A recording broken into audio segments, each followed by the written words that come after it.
So the need also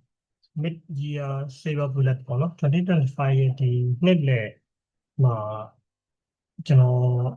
ပြင်ဆင်ပြီးတော့သုံးနေတဲ့ဒီ saver bullet trade အကြောင်းကိုဒီနေ့ပြပြမယ်။အဲ့ဒါကကျွန်တော်နှစ်ပိုင်းပြပြမယ်နော်ဒီ session 3ခုမှာကျွန်တော်နှစ်ခုစာပဲကျွန်တော်ပြပြမယ်။ဘာကြောင့်လဲတစ်ခုကကျွန်တော်သိမသုံးဘူး။အဲ့ဒါကြောင့်ကျွန်တော်နှစ်ခုစာပဲအဓိကပြောပြမယ်ကျွန်တော်သုံးတယ်နော်။အဲ့တော့တတိထားကြရတဲ့ဒီဘယ်လိုလဲဒေချာလေး view size စရာတွေများလာတယ်ပေါ့နော်အရင်ကထက်ဒီအရင်ကဒီ2025ဒီနှစ်စမှာလို့မျိုးကျွန်တော်ကဒီ favorable ပဲရှိနေမများတော့တဲ့အချိန်မျိုးတွေကြုံလာရတယ်ဒီချိန်မှာကျွန်တော်တို့ trade တစ်ခုကိုဒီဘယ်လိုလဲ perfect ဖြစ်အောင်ကျွန်တော်ဘယ်လိုကြည့်ရမလဲဆိုတော့ကျွန်တော်နည်းနည်းရှင်းပြမယ်အဲ့တော့ကျွန်တော်တို့ကဒီလုံးဝဒီ London session saver bullet ပေါ့နော် London ESD saver bullet မှာဆိုကျွန်တော်ကmarket switcher ပြီးကျွန်တော်က market switcher ကိုတစ်ချက်ကြည့်ဖို့လိုတယ် market switcher ပြီး breakout switcher တို့မပြောလို့ဆို bullish breakout switcher ဖြစ်မယ်ဆိုရင်ကျွန်တော်ကအဲ့ဒီ bullish breakout switcher ဒီ1 hour window ထဲမှာတို့မ1 hour window စောင့်ဝင်လာတဲ့အချိန်မှာဖြစ်ခဲ့တယ်ဆိုရင်အဲ့ဒီ1 hour window ထဲရောက်တဲ့ဒီ5 minute တို့မ3 minute မှာရှိတဲ့ fair value ကို bullish value ကိုကြည့်ဖို့ကျွန်တော် entry ဝင်လို့ရတယ်ဆိုတော့အဲ့ဒါတစ်ပိုင်းအဲ့တော့နောက်ထပ်ရှောင်ရှားမဲ့တစ်ပိုင်းကဒီလိုပေါ့နော်နောက်ထပ်ရှောင်ရှားမဲ့တစ်ပိုင်းကတကယ်လို့ဒါကျွန်တော် previous တနည်းအားဖြင့်ဒီ session တစ်ခုလုံးက accumulate တနည်းအားဖြင့်ပြောဆို bounce သွားနေမယ်ဆိုရင် breakout switcher ဒီ session မှာပြောတော့ breakout switcher ဖြစ်သည့်အားလျော်စွာကျွန်တော်တို့ကအယောင်းဝယ်မလုံးတင်ဘာကြောင့်လဲဆိုတော့ကျွန်တော်တို့က AMD တနည်းအားဖြင့်ဒီ power of 3 setup ဖြစ်သွားတယ်အဲ့ဒီနဲ့ကျွန်တော်တို့က liquidity ဖြစ်သွားနိုင်တယ်ပေါ့နော်ဒါကြောင့်မို့ဒီမျိုးချိန်မှာမဟုတ်တယ်လို့ဒီလိုမျိုးချိန်ပဲကျွန်တော်က entry ကိုကြည့်ဖို့လိုတယ်ပေါ့နော် okay ပထမကျွန်တော်5 minute chart ပေါ့နော်ဒါတော့ US 35 minute chart ပထမဆုံးဒီ London ESD saver bullet ကိုကျွန်တော်နည်းနည်းပြောပြမယ်နော်ဒါmarket ကအောက်ကို breakout ဆိုတာပြီးတယ်ပြီးတော့အပေါ် chain fighter ပြန်ပြီးတယ်နော်အဲ့ဒီအချိန်မှာဒီမှာသူ့ရဲ့ height ကဒီမှာရှိနေတယ်ပေါ့နော်အဲ့တော့တစ်ချိန်လုံးကိုကျွန်တော်ကဒါကို bounce သွားနေတယ်ကျွန်တော်ယူဆလို့မရတော့ဘူးအဲ့တော့ဒီကောင်ကျွန်တော်တို့ကအပေါ်ကျော်ရင်ဟိုပါဖြစ်ရမယ်နော်ဒါပေမဲ့အောက်ကိုကျတော့ဒီကောင်ကျော်မှကျွန်တော်ကဟိုပါဖြစ်ရမယ်အဲ့တော့ကျွန်တော်ချက်လောက်ကြည့်ရအောင် okay ဒီမှာကျွန်တော်ကဒီ body နဲ့ပိတ်သွားတယ်ပေါ့နော် body နဲ့ပိတ်သွားတော့ကျွန်တော်ကဒီမှာဒီရဲ့ fair value ကမှာဒီမှာ1 hour window အဲ့ဒီ fair value ကဒီလေ1 hour window ထဲမှာဖြစ်ကောင်းပေါ့နော်1 hour window အပြင်ပါဆိုရင်တော့သုံးဖို့တက်ကမကောင်းပေါ့နော်အဲ့တော့ကျွန်တော်ကအနည်းဆက်ဆုံးကျွန်တော်ရဲ့ buy side liquidity ကဒီမှာတစ်ခုရှိတယ်နော်ဒီမှာတစ်ခုရှိတယ်အဲ့တော့အဆင်ပြေလို့တော့ယူသုံးပေါ့နော်အဲ့တော့ကျွန်တော်ကတော့ဒီ fair value ထဲမှာ entry ပြင်မယ် stop loss ကျွန်တော်အရင်ပုံမှန်ထားနေတဲ့အတိုင်းဒီ2025နှစ်စမှာတုံးခဲ့တဲ့ပုံစံတိုင်းထားလို့ရတယ်ဒါတော့သိပ်ပြမှာမရှိဘူးဒီကပြောင်းသွားတာက breakout switcher ဖြစ်ကောက်မယ်ပေါ့နော်ဖြစ်ကောက်မယ်ဆိုတဲ့အချက်လေးတစ်ချက်တော့ဟိုလာဒါလေးကိုနည်းနည်းလေးဟိုဖြစ်ဖို့ဒီလိုပေါ့နော်ဒီလို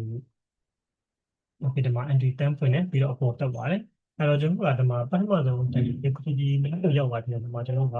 entry ကိုဒီခွဲပိတ်လိုက်တာမျိုးလဲလုံးတင်တယ်ပေါ့နော်ဘာကြောင့်ဆိုတော့body တက်မယ်ဆိုတော့ကျွန်တော်ကအပြေဝိုင်းဟိုအမခံလို့ရဘာကြောင့်ဆိုတော့ဒီနာ liquidity တစ်ခုကိုtake လုပ်ပြီးသွားဖြစ်နေတာပေါ့နော်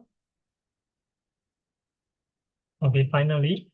session မဆုံးခင် session ဆုံးတဲ့ချိန်မှာပဲပြီးတဲ့ချိန်မှာပဲ TPT သွားတယ်အဲ့တော့ကျွန်တော်ကဒီပုံစံနဲ့ဒီ London ESD saver bullet ကို trade လုပ်ဖို့လိုပါတယ် okay နောက်တစ်ခုနောက်တစ်ခုက New York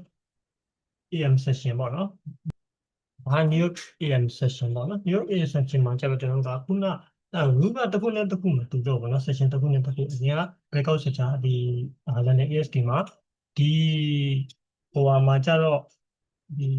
AM session ပေါ့နော် New York AM session မှာကျတော့ကျွန်တော်ကဒီ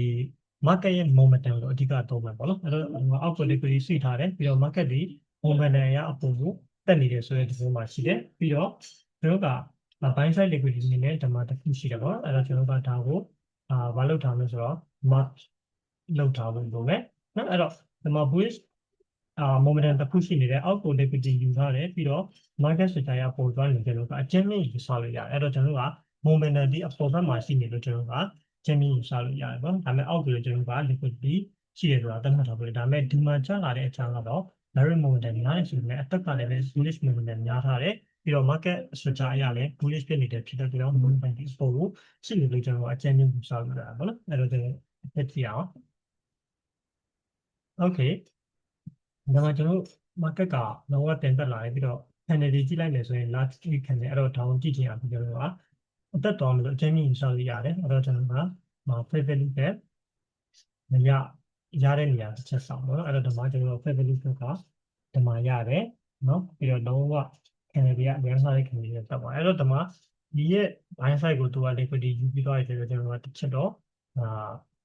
ဟိုဖြစ်မှာပေါ့နော်နောက်ထပ် liquidity ကိုတစ်ချက်ဆောင်မယ်ဒီမှာနော်ကျွန်တော်ကပြန်လာရင်ဒီ risk to reward ကိုတော့ပိုင်းပြီးတော့ဝင်လို့တော့လို့ရပါတော့အဲ့တော့ market ကပြန်ကြည့်တော့အောင်တစ်ချက်ချင်းလေ okay set တက်တယ်ပေါ့နော် set တက်တယ်ဆိုတော့ကျွန်တော်ကဒီ liquidity နဲ့ do liquidity reward ပေါ့နော်ကျွန်တော်ကဒီမှာတစ်ချက်ပါပြောနော်ပြီးတော့fair value ကနှစ်ခုဖြစ်နေပါတော့နှစ်ခုဖြစ်နေဆိုတော့ကျွန်တော်ကဒီနှစ်ခုမှာဒီကောင်ကကျွန်တော်ကိုဟိုဖြစ်နိုင်တယ်ဆိုတော့မသိအဲ့တော့ကျွန်တော်က entry ကိုတော့ဒီမှာခွဲဝင်ဖို့လိုတယ်ဒီလိုဖြစ်တာဖြစ်တဲ့ချက်ပေါ့နော်အဲ့တော့ကျွန်တော်လည်းဒီမှာ entry တစ်ကြောင်းဝင်မှာပေါ့နော်အဲ့တော့ store လို့ကျွန်တော်ညမထားတော့ဒီမှာပဲထားရမယ် TP ကျွန်တော်အပေါ်က liquidity ကျွန်တော်ယူလိုက်ပါပေါ့နော် okay ဆိုတော့ okay ဒီကဆက်တဲ့ဆိုကျွန်တော်ရဲ့ TP ကိုလည်းဆက်ပြီးတော့ရွှေ့ထားမှာပေါ့နော်ဘာဆက်ဖြစ်နေတော့မသိဘူးနော် okay ပြန်တော့ပြန်ကြလာတယ်ဒါပေမဲ့ entry ပွင့်လာဆိုတော့ entry ကိုမပွင့်ဘူးဒီကြားမှာဟိုဖြစ်သွားတယ်ပေါ့နော် okay အဲ့ entry ကိုပြန်လာတယ်ဒါပေမဲ့ stop loss ထိသွားတာပေါ့နော်ဒါပေမဲ့ TP လည်းထိသွားအဲ့ဒီ fair value ကိုပြန်လို့လာတယ်ဒါပေမဲ့ကျွန်တော်ကဒါပြီးတော့တစ်ချက်သတိထားဖို့လိုတယ်နော်ဒီနေရာမှာကျတော့ကျွန်တော်ကဒါကျတော့ကိုယ့်ရဲ့ management နဲ့ဆိုင်ပါပေါ့နော်အဲ့တော့ကျွန်တော်ဝင်တဲ့နည်းပဲပြောပြတာဝင်တဲ့ပုံစံတော့ဒီပထမ session မှာဆိုရင်ဒီ London EST မှာဆိုရင် market structure အဓိကကြည့်ရမယ်နော်ပြီးတော့ဒီ second AM session တနည်းအားဖြင့်ပြောလို့ဒီ New York AM session မှာဆိုရင်ကျွန်တော်က market ရဲ့ momentum ကိုကြည့်ရမယ်ဒါလေးကိုပြင်ရပါပြီ okay see you in the next video အားလုံးရှင်းပြကြပါစေ Mr. Bullish